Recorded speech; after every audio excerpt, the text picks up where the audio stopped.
What's going on, everybody? We are here with the man, the myth, the legend himself, Mike Vivalo, from his own car. Mike, how are you today? What's up, fellas? No, happy to be here. Yeah, we are driving, but we are focused, the eye on the prize of week 6. Absolutely. I know you told us you're on your way to dinner with a former player. Is that correct? That's right. So there's a couple of things that we're working on, a couple projects in the works, which will be announced probably pretty soon, that I'm just kind of involved with in a couple of ways. Awesome. Now, my first question to you is, can you tell us a little bit about your podcast, True Blue, New York Giants with license plate guy? I saw you spoke with Stephen Baker last week, the touchdown maker, we like to call him. What has that experience been like with LPG over the past year or so? Because I know you guys started during COVID. Joe's an icon of fandom of all sorts, right? And the most interesting thing about him is that you guys probably know this. When you meet super fans or guys who collect a ton of shit or whatever, sometimes, a lot of times, and I've met a lot of Yankee fans like this, they're a little quirky, a little weird, Joe's not, though. That thing about him is that he's like OCD, smart dude, successful guy, and like he has this persona of this super fan. So he's made the being the super fan into something really, in my eyes, like admirable. So his connection with Giants, that he used to babysit Joe Morris's kids a long time ago, and then Joe Morris was a groomsman in his wedding. So he has like these connections to players and things that are just really just unique, and he is a unique guy. So when we started chatting about doing something in COVID, it was like, let's get some players who are also doing nothing, and let's get some, a different like take on everything. Just, trying to be super fans, Joe Morris, wow. Yeah. Like little things like that always pop up. He's like, oh, yeah, I'm going out to dinner with Kenny Galladay later on to talk to about this. Like, all right, man. He does charity, so much charity stuff, which is awesome. And, he's got a lot of respect of former players and, fans and, like, people. He's been doing it for a long time. That's amazing. LPG is one of those Giants fans that I just respect a lot, and I've always been following him on social media for the past 6, 7, or at least as long as I've known that he was on social media. I know Tom will vouch for me on this, but he was someone that I was very happy to get the chance to talk to last year when we started this whole show, and it's really been amazing, and I would definitely love to run into him again on the rare occasions where I do get to go to MetLife Stadium, because he's a really cool guy. And from what I really understand, he's just he's great. I appreciate and respect everything he does. Yeah, I mean, he's been diving into charity. We're gonna do. Last year, we came up with an idea to do an Instagram Live charity event. It was called Blue Friday instead of Black Friday on the night before the Friday of Thanksgiving. The Friday after Thanksgiving. So we're going to do it again. It's going to be Blue Friday. It'll be on that Friday night, and it'll be just like, merchandise, memorabilia, unique stuff, LPG exclusive stuff. Part of what I'm doing tonight is probably going to get some autographed shit to also put in that auction. And it's fun. It's a way to give back. It's a way to get the Giants community together. So he makes so much effort into that. Spends a lot of time organizing. He has a charity softball game every year with a ton of Giants at it. He spends so much time doing that. So it's really admirable. And there's no reason to not respect his I guess mission, you know what I mean? Like his hobby. All right. Well, that's pretty awesome. And yeah, again, there's I don't know what more I can say, but anyways, let's get to the current team at hand. And one big question that I got to ask you is, with all the injuries that we have on offense, who do you see as the guy that the Giants game plan is going to be revolving around? Well, offensively, it's got to be Tony at this point. You saw what he did last week. Dude's an incredible athlete. I just hope he could be. It looks like he's going to be a little distraction. Like, I'm a huge homer we all are. You know, we want this guy to be. He is great. He's a great athlete. He's a great football player. You can tell right away. He had 11 catches. He makes people miss all the time. He's a great athlete. He's just a type. He's a little bit of a distraction. You know, he's like he does his rap stuff. He's got stuff all over his face, and he's pouting in the first couple games, and he punches the guy. So he's got to rein it in a little bit, and hopefully it's just like the rookie jitters. But that being said, if he's full go, he's going to be the guy for sure, especially with Barkley, unavailable. Right. Yeah. Absolutely. You know, absolutely. and whoever else unavailable. Just name the guy. He's unavailable. Yeah. So the Dallas game, there were a lot of players unavailable towards the end of that one. Now, not to look back at that game because that game's in the past, but what would you say is your biggest takeaway from the Dallas game outside of all the injuries? Like, what can the Giants implement from that game into the game plan this week against LA? So I'll answer that with a half injury question. Andrew Thomas not playing. He didn't get injured in that game, but Andrew Thomas not playing showed a glaring difference between when Andrew Thomas does play. And that, even though Barkley got hurt and Jones got hurt, it showed itself right away. Soldier couldn't do the job. So they're having to game plan chipping guys off the line and helping him out. So I'd like to see changes there. Maybe Pert over there. Something happened there. Besides all the injuries, which were horrendous, it's like, all right, what can we actually build upon, and what can we, work on? Andrew Thomas was playing hurt all last season and most of this season, and he's still playing at a really high level, and he wasn't even available for Dallas. So, guys, like before that Daniel Jones got hurt, before Saquon got hurt, if Andrew Thomas was playing that game, we were right there. This offense was clicking, even without Shepard and without Slayton. So this offense was coming around. Even Ingram had some athletic plays. So it's sad because we lost the injuries. That's more, I'm more sad because I saw a glimmer of hope there. That's a very valid point. I mean, Andrew Thomas is one of the guys that I had as being one of the X factors for this offense, and for good reason, because I can't really stress enough about how important the left tackle is. But speaking of Andrew Thomas, in my honest opinion, he might very well be one of the best players that Dave Gettleman has picked in the first round. Actually, the best choice that he made in the first round. And speaking of Dave Gettleman, we know this guy is kind of the elephant in the room. Where do you stand with Dave Gettleman? Are you on the fire DG squad, or are you at the point where you're like, maybe give him one more chance? LPG had a great line a couple weeks ago, but he continues to say how Gettleman and the team in general makes us fans like bipolar, being that 0-3, pretty much at full strength. We go 0-4 and it's Gettleman's head, but then we win that game. So we go, all right, everyone's happy again. The offense looks like it has something going on. Then Andrew Thomas isn't playing. Then all these injuries happen, and now it's Gettleman's fault that all these injuries happen. So he's like the guy with 9 lives. So what's the answer? I don't know. Did he draft well? No, over the past years, because a lot of his draft picks missed big and didn't even make the team. And you can look at the stats of however many picks he had not on the team anymore. It's very bad.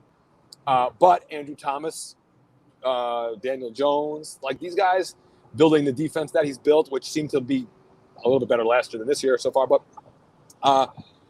he has a lot of stuff, a lot of legs to stand on. Maybe Kyle Rudolph's contract isn't great. So there's like really bad contracts. There's really good contracts. There's interesting trades. There's like these bipolarness to Gettleman. So I would say he's going to ride it out. I mean, if we're 1-8 or 1-9, then yeah, probably there'll be some drastic changes, and he'll probably lead that list of changes. But we'll see. I don't know. The injuries may have bought him some time right now. Yeah, no, I think that really makes sense. And I like that comment too. I think it makes a lot of sense. He's one of those guys with the 9 lives. And, as much as I've criticized Dave Gettleman in the past, and it's not really without reason. Like, you're right. He's definitely made some moves that, like, you can look and like, wow, this guy was a steal. But now, speaking of guys that Dave Gettleman took, what's your opinion on the status of Daniel Jones? Do you think that he should play on Sunday, or are you a guy that's more on the, let's rest him for precautionary reasons crowd? This is what I think about. I've had this conversation like 85 times today. The thing is, like, if he's clear, he's clear. Like, it's not an ankle, it's not a knee, it's not a shoulder. Like if he has a shoulder injury, it's gonna linger. Like, if he had a shoulder injury from last week, he's not gonna be 100% this week, but he can play at 80% or 85%. An ankle injury, like, all right, that's a reason more to rest him. But he clears concussion protocol, so he should be fine. He clears, he's fine. It's not like it's gonna be a lingering concussion that if he gets hit, it'll get worse, right? I mean, unless I'm missing something, he's cleared. He does not have the concussion. He's cleared a very extensive protocol that the NFL puts in place. So that's what I think. I think you go. If Andrew Thomas plays, he plays, and, like, let's go, right? Yeah. Mm-hmm.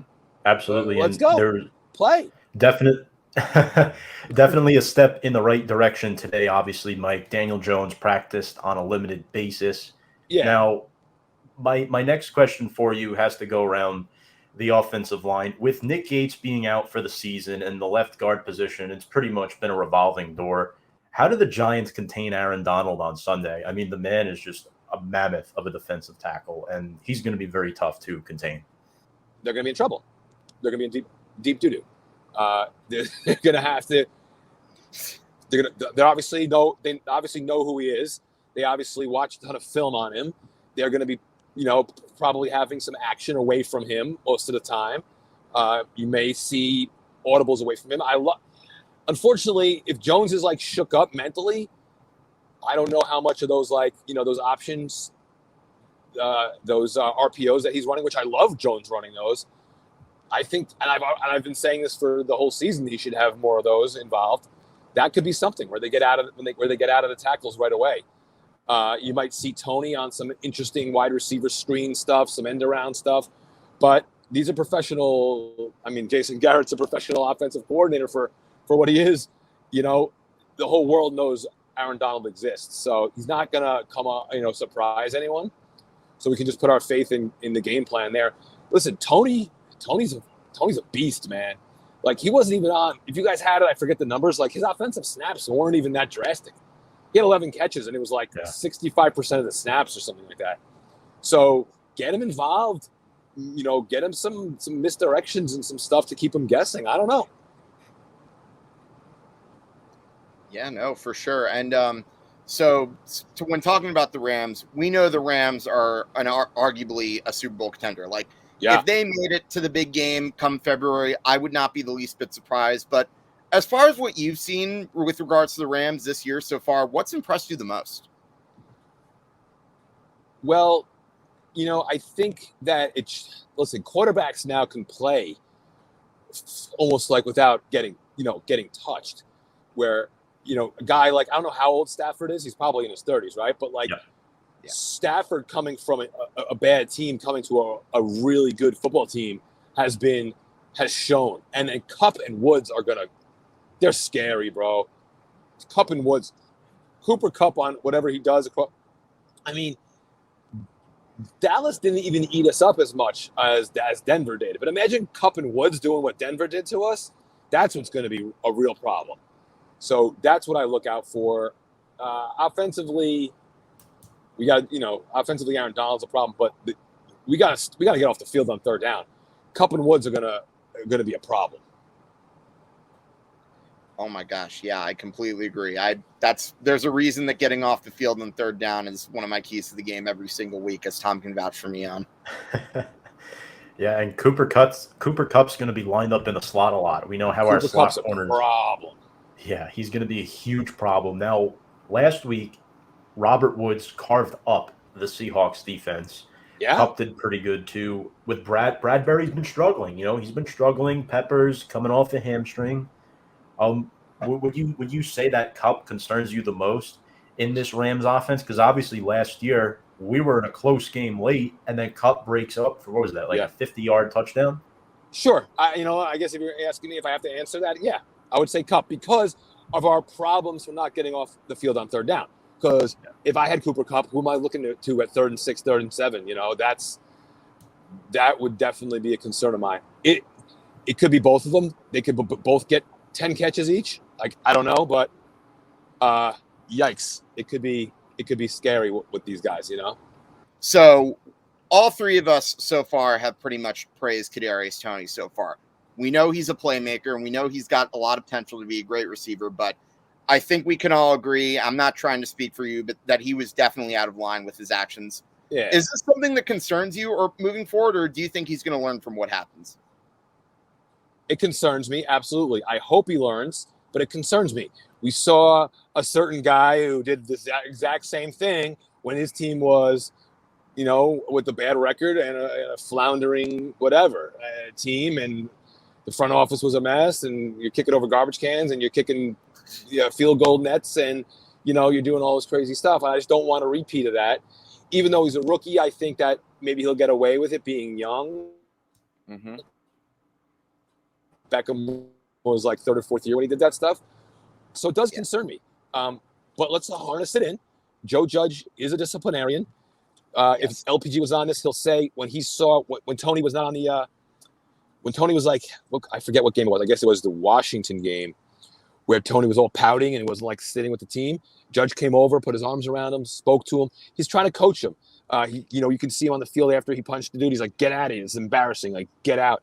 So, he's got to do that sort of thing. And let's see. And Tony apologized on Twitter for whatever that's worth. But yeah, it's a little concerning, especially only because he's good. We want to root for this guy. You know what I mean? Like, I want my kids to root for this guy. So, like, we want him to make these plays. That 3rd and 18 that he made in the New Orleans game, that was a playmaker kind of play that we've never had besides like a fully healthy Barkley. So, yeah, we need him, number one. So let's just hope that he doesn't become a distraction. Yeah, I think that's a really good point, too, because the Rams give up the 5th most yards after catch in the NFL. That's one thing about their secondary. Nice stat. Very nice stat. Tony also... Very nice stat. Thanks. Coming into last week, also had a 35% missed tackle rate. So this is a guy that, one of my keys to the game is getting him in open space. That's going to be a key. And, obviously without Galladay likely, without Barkley likely, the Giants are going to be limited. Even if Jones does play, Tony is probably going to be that number one option, even if Sterling Shepard and Slayton are both back in this lineup. Now, Mike, if you could steal one player from the Rams are a very talented football team. If you could steal one player from them, who would it be and why? Great question. I guess I'd have to say Donald, right? We got no push up front the last couple weeks. It's almost like too obvious. You know what I mean? So I think it would be Donald because he's like the number one player in the NFL every year. So, and we need that pass rush. So I think Donald is pretty much obvious. I was going to say Jalen Ramsey because I would take him against the Rams receivers, because we do need that help in the secondary to get off the field on 3rd down. But it's got to be Aaron Donald, man. I couldn't agree with you more. No more Tomlinson. So. Oh, I'm in that unanimous club right there. Like, one other reason that I feel that way is we could have had this guy, but that's a discussion for another day. I'm not going to go there. Anything else you wanted to add before we let you go here? It's definitely an important game on Sunday, and obviously, one where the Giants are not heavily favored to win, but there's always a chance any given Sunday. Yeah, I think they're gonna. What I do? I think they cover every week. That's what I always pick to do. This is what I will say. I thought the Magic Eli dust would be on the Falcons game, the Ring of Honor Eli game.